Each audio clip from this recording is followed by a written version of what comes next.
పిత పుత్ర పవిత్ర ఆత్మనామమున ఆమెన్.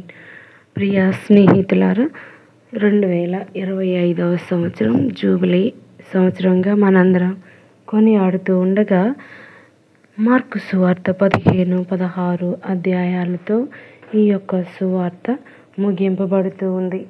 మరి రేపటి నుంచి లూకా సువార్తను చదువుకుందాం. మార్కు సువార్త 15వ అధ్యాయము. పిలాతు ఎదుట ప్రభువు. పాస్కా కాలమున ప్రధాన అర్చకులు, పెద్దలు, ధర్మశాస్త్ర బోధకులు, న్యాయస్థానాధిపతులందరూ యేసును చంపుటకు ఆలోచనలు చేసిరి. వారు ఆయనను బంధించి తీసుకొని పోయి పిలాతునకు అప్పగించిరి. నీవు యూదుల రాజువా అని పిలాతు ప్రశ్నించెను. నీవు అన్నట్లే అని యేసు ప్రత్యుత్తరమిచ్చెను. ప్రధాన అర్చకులు ఆయనపై అనేక నేరములు మోపిరి. పిలాతు యేసును చూసి, నీపై వీరు ఎన్ని నేరములు మోపుచున్నారో చూడుము, నీవు ఏమియును సమాధానమియ్యవా అనెను. యేసు పల్లెత్తి పలుకకుండుట చూసి పిలాతు ఆశ్చర్యపడెను. న్యాయపీఠము మరణశిక్ష. జనులు ఇష్టానుసారం పండుగలలో ఒక బందీని విడుదల చేయు ఆచారము పిలాతునకు కలదు.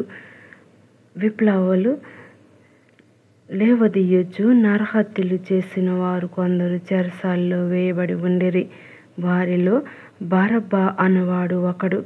ప్రజలందరూ గుమికూడి పండుగ ఆచారం చొప్పున ఇక బందీని విడుదల చేయమని పిలాతును కోరిరి. అందుకు పిలాతు, యూదుల రాజును విడుదల చేయమందురా అని వారిని ప్రశ్నించెను.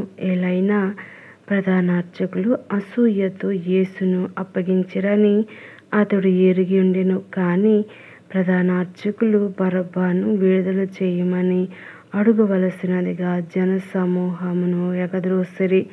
అట్లైనా యూదుల రాజని మీరు చెప్పుచున్న వానిని నన్ను ఏమి చేయమందురు అని పిలాతు మరలా ప్రశ్నించెను. అతనిని సిలువ వేయుడు అని వారు కేకలు వేసిరి.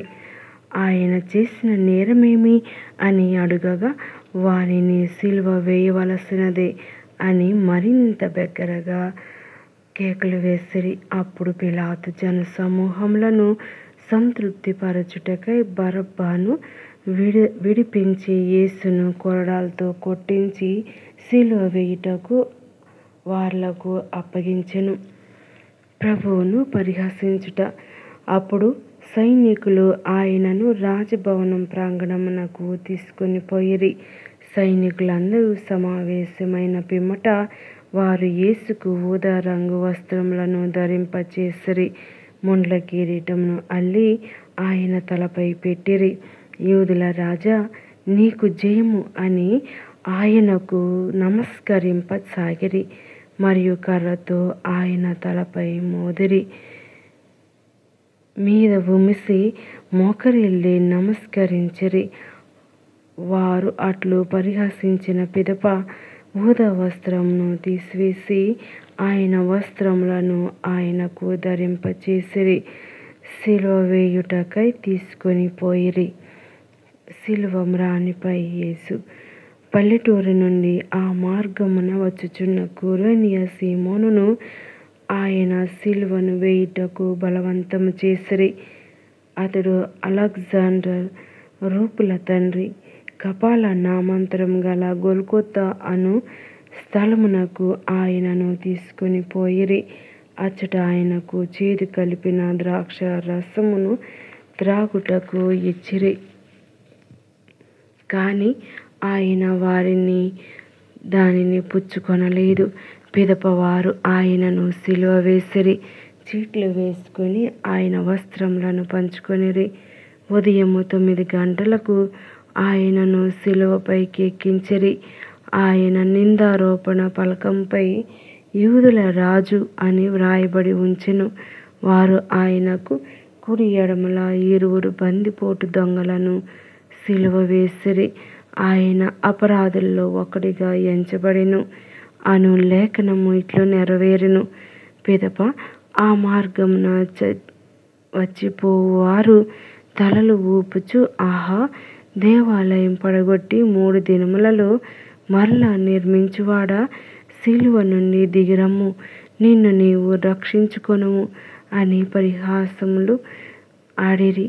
అట్లే ప్రధాన అర్చకులను ధర్మశాస్త్ర బోధకులను పరిహాసం చేయుచు, వీడు ఇతరులను రక్షించెను కానీ తనకు తాను రక్షించుకొనలేడాయెను అని పలికిరి. ఇజ్రాయేలు రాజుకు క్రీస్తును దిగిరానిమ్ము, అప్పుడు గాని మేము విశ్వసింపము అని హేళన చేసిరి. ఆయనతో పాటు సిలువ వేయబడిన ఆ ఇద్దరును అట్లే ఆయనను నిందించిరి. యేసు మరణం. మధ్యాహ్నం నుండి 3 గంటల వరకు భూమండలమెల్లా చిమ్మ చీకట్లు కమ్మెను. పగలు 3 గంటల సమయమున ఎలోయి ఎలోయి లామా సబక్తాని అని క్రీస్తు బిగ్గరగా కేకపెట్టెను. నా దేవా, నా దేవా, నన్ను ఎలా విడిచితివి అని దీని అర్థము. అది విన్నవారు, ఇతడు ఏలియాను పిలుచుచున్నాడు అనిరి. ఒకడు పరిగెత్తిపోయి నీటిపాచి తీసుకుని వచ్చి పులిసిన ద్రాక్షారసంలో ముంచి ఒక కోలకు తగిలించి ఆయనకు త్రాగుటకు ఇచ్చిరి. తాళుడు, ఏలియా ఇతనిని సిలువ నుండి దింపవచ్చునేమో చూతము అని పలికెను. యేసు బిగ్గరగా కేకవేసి ప్రాణము విడిచెను. అప్పుడు దేవాలయపు తెర పైనుండి క్రింద వరకు 2గా చినిగెను. ఇట్లు యేసు ప్రాణం విడుచుటను చూసి అచ్చట నిలిచియున్న శతాధిపతి నిస్సందేహముగా ఈయన దేవుని కుమారుడే అని పలికెను. అప్పుడు కొందరు స్త్రీలు అల్లంత దూరం నుండి చూచుచుండిరి. వారిలో మగ్దల మరియమ్మ, చిన్న యాకోబు, యోసేపుల తల్లి మరియమ్మ, సలోమియమ్మ అనువారు ఉండిరి. వారు యేసు గలిలయ సీమ యందు ఉన్నప్పుడు ఆయనను వెంబడించి ఉపచారం చేసిన వారు. వీరితో పాటు ఆయనను అనుసరించి యెరూషలేముకు వచ్చిన స్త్రీలు చాలామంది ఉండిరి. భూస్థాపనం. అది ఆయిత దినము అనగా విశ్రాంతి దినమునకు ముందటి దినము కనుక సాయంకాలమున మహాసభ సభ్యుడును దేవుని రాజ్యమునకై నిరీక్షించుచున్న వాడును అరిమతయి నివాసియగు యోసేపు సాహసించి పిలాతు వద్దకు వెళ్ళి యేసు భౌతిక దేహమును కోరెను. యేసు అంత త్వరగా మరణించెను అని విని పిలాతు ఆశ్చర్యపడి సేనాధిపతిని పిలిపించి, ఆయన అప్పుడే మరణించెనా అని అడిగెను. అది నిజమేనని అతని వలన విని పిలాతు యేసు భౌతిక దేహమును కొనిపోవా యోసేపునకు అనుమతి ఇచ్చెను. యోసేపు ఒక నారబట్టను తీసుకొచ్చి యేసు భౌతిక దేహమును సిలువ నుండి దింపి దానిని ఆ వస్త్రంతో చుట్టి రాతిలో తొలిపించిన సమాధి యందు ఉంచెను. సమాధి ద్వారమునకు అడ్డముగా పెద్ద రాతిని దొర్లించెను. మగ్దల మరియమ్మయు, యోసేపు తల్లి మరియమ్మయు ఆయనను సమాధి చేసిన స్థలమును గుర్తుంచుకొనిరి. మృత్యుంజయుడు. మార్కు సువార్త 16వ అధ్యాయం. విశ్రాంతి దినం గడిచిన తరువాత మగ్దల మరియమ్మ, యాకోబు తల్లి మరియమ్మ, సలోమియమ్మ యేసు భౌతిక దేహమును అభిషేకించుటకై సుగంధ ద్రవ్యములను కొని ఆదివారం వేకువజామున బయలుదేరి సూర్యోదయ సమయమునకు సమాధిని చేరిరి. సమాధి ద్వారం నుండి ఆ బండ తొలగింప మనకు ఎవరు తోడ్పడుదురు అని ఒకరితో ఒకరు చెప్పుకొనసాగిరి. అది ఒక పెద్ద రాయి. కానీ వారు వెళ్ళి చూచినప్పటికీ ఆ రాయి తొలగింపబడి ఉండుట చూసిరి. వారు సమాధిలోనికి పోగా తెల్లని వస్త్రములు ధరించి సమాధి కుడి ప్రక్కన కూర్చుండి ఉన్న ఒక యువకుని చూసి ఆశ్చర్యచకితులైరి. అప్పుడు వారితో, మీరు భయపడకుడు, సిలువ వేయబడిన యేసును మీరు వెదకుచున్నారు. ఆయన పునరుత్థానుడాయెను. ఇక్కడ లేడు, వచ్చి ఆయనను ఉంచిన స్థలమును చూడుడు. మీరు వెళ్ళి పేతురునకు తక్కిన శిష్యులకు, ఆయన మీకంటే ముందు గలిలయకు వెళ్ళుచున్నాడు, తాను చెప్పినట్లు మీరు ఆయనను అచ్చట చూసెదరు అని చెప్పుడు అనెను. వారు ఆశ్చర్యముతోనూ భయముతోనూ అచ్చటి నుండి పరిగెత్తిరి. వారు భయపడినందున ఎవరితో ఏమీయూ చెప్పలేదు. సుదీర్ఘ సమాప్తం. మగ్దల మరియమ్మకు దర్శనం. ఆదివారం ప్రాతకాలమున పునరుత్థానుడైన యేసు ముందు తాను 7 దెయ్యములకు వెడలగొట్టిన మగ్దల మరియమ్మకు మొదట దర్శనమిచ్చెను. ఆమె వెళ్ళి దుఃఖసాగరంలో మునిగియున్న ఆయన శిష్యులకు ఈ సమాచారమును అందచేసెను. ఆయన జీవించి ఉన్నాడనియు ఆమెకు దర్శనమిచ్చెననియు విని వారు నమ్మరైరి. 2 శిష్యుల దర్శనం. పిదప ఆయన ఒక గ్రామమునకు వెళ్ళుచున్న 2 శిష్యులు వేరొక రూపమున దర్శనమిచ్చెను. వారు 2 తిరిగి వచ్చి తక్కిన వారికి ఈ విషయమును తెలియపరచిరి, కానీ వారు నమ్మలేదు. శిష్యులందరకు దర్శనం. తదుపరి 11 శిష్యులు భుజించుచుండా యేసు వారికి ప్రత్యక్షమై సజీవుడై లేచి వచ్చిన తనను చూసిన వారి మాటలను కూడా నమ్మనందున వారి అవిశ్వాసమునకు హృదయ కాఠిన్యమునకును వారిని గద్దించెను.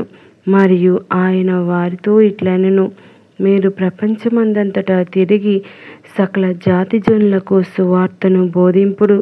విశ్వసించి జ్ఞానస్నానం పొందువాడు రక్షింపబడును, విశ్వసింపని వానికి దండన విధింపబడును. విశ్వసించువారు ఈ అద్భుత శక్తులను కలిగి ఉందురు. నా నామమున దెయ్యములను వెడలగొట్టుదురు, అన్య భాషలను మాట్లాడెదరు, పాములను ఎత్తి పట్టుకొందురు. ప్రాణాపాయమనేది ఏది త్రాగినను వానికి హాని కలుగదు. రోగులపై తమ హస్తములను ఉంచిన వారు ఆరోగ్యవంతులగుదురు. మోక్షారోహణం. ఇట్లు పలికిన పిదప యేసు పరలోకమునకు కొనిపోబడి దేవుని కుడి ప్రక్కన కూర్చునెను. పిదప శిష్యులు వెళ్ళి అంతట సువార్తను ప్రకటించిరి. ప్రభువు వారికి తోడ్పడుచు అద్భుతముల ద్వారా వారి బోధన యథార్థమని నిరూపింపబడెను. సంక్షిప్త సమాప్తం. ఆ స్త్రీలు వెళ్ళి పేతురుతో ఆయన సహచరులతోనూ ఈ సంగతులను గూర్చి సంక్షిప్తంగా తెలియచేసిరి. పిదప పవిత్రమును సజీవమునగు ఆ నిత్య రక్షణ సువార్తను యేసే తన శిష్యుల మూలమున లోకమంతటా వ్యాపించెను. ప్రియా స్నేహితులారా, మరి జూబిలీ సందర్భంగా ఈ యొక్క వాక్యాలను ధ్యానిస్తున్న మనందరికీ దేవుని యొక్క హేరాళమైన ఆశీర్వాదాలు కుమ్మరింపబడునుగాక. ఆమేన్. పితా, పుత్ర, పవిత్ర ఆత్మ